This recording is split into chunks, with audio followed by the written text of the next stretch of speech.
Well, hi. First, I want to apologize for not recording this, sending and talking to the public. But here in my house, I don't have quite the space to do so. So may I start? I'm sure all of us have had some pretty uncomfortable moments in our lives. In this story, I'm gonna tell you my most uncomfortable moment. It wasn't long ago. It was, I think, the first or second week of quarantine. The week before, I got two calls. Two consulting firms liked my CV and they wanted to interview me as to the position of an intern. So I assigned both interviews to the same day, a Friday. I said, well, a Friday is I'm pretty calm on a Friday. Uh, compared to the other days of the week. And these are going to be my two first ever job interviews, so I need to be really calm. So the expected Friday came. In the morning, I had the first interview, and the other I had it in the afternoon. So, I dressed up. I looked again at the position I was applying for and Googled some information about the firm. The first job interview went extremely normal. He asked some questions. I answered. He gave me a problem and I solved it. It went pretty normal. I said, "Man, that was easy. I don't really think he liked me, but I expected way much more pressure." So with that experience, I went for my second interview.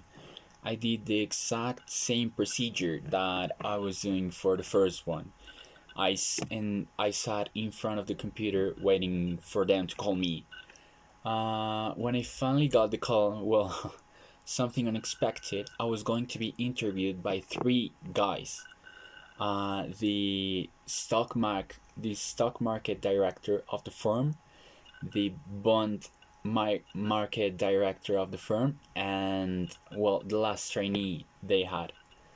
At the beginning, it went pretty normal. They asked something about my past. I answered, uh, yeah. Why did you study economics? Why did you study where you studied? Everything went pretty normal. But then, 10 minutes from the beginning of the interview, my nightmare began. The company's bond director said, "Well, Daniel, you said that you liked monetary policy, so let me ask you a couple of questions to be sure how much you really know." I said, "Well, okay, go on." Then he replied, and these are his exact words. I I won't forget them. He said, "Tell me, what would you do if you were Colombia Central Bank to fix the market fall in the coronavirus outbreak?" At that moment, I went cold. How the hell was he going to ask me that? The first case wasn't even a month ago. No one knew what to do. How was I supposed to know that? After my prolonged silence, because I was shocked, he said, "Well, then just tell me, what would you do with the interest rates?" I thought, hey, I know that one. The answer is. But the answer never came. Not even a hint. I was totally empty after that question. And it went like that all the interview. After the stock, after the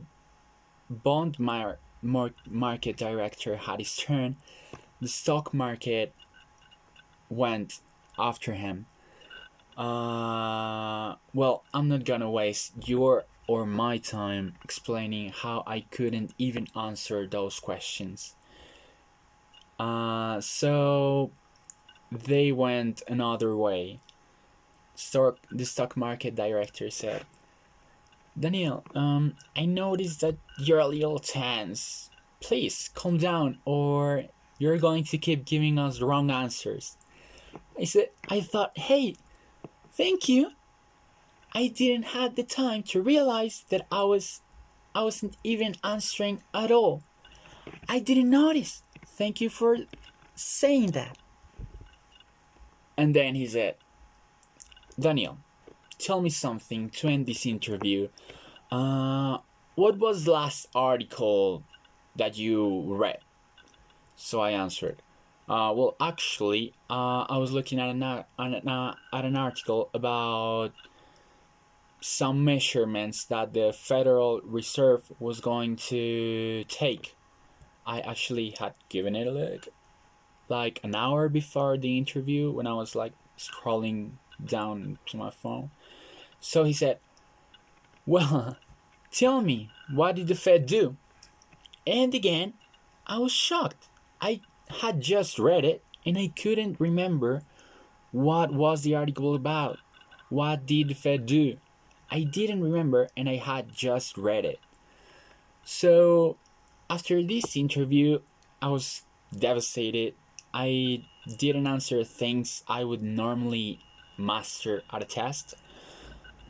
That gave me, among many, the lesson that you need to know to look at things outside of the box, to know that what you learn has an impact, and what you learn you have to apply it, or else you are not going to be, well, for not saying productive, you're not going to be what you want to be in the future. So that's it. Thank you.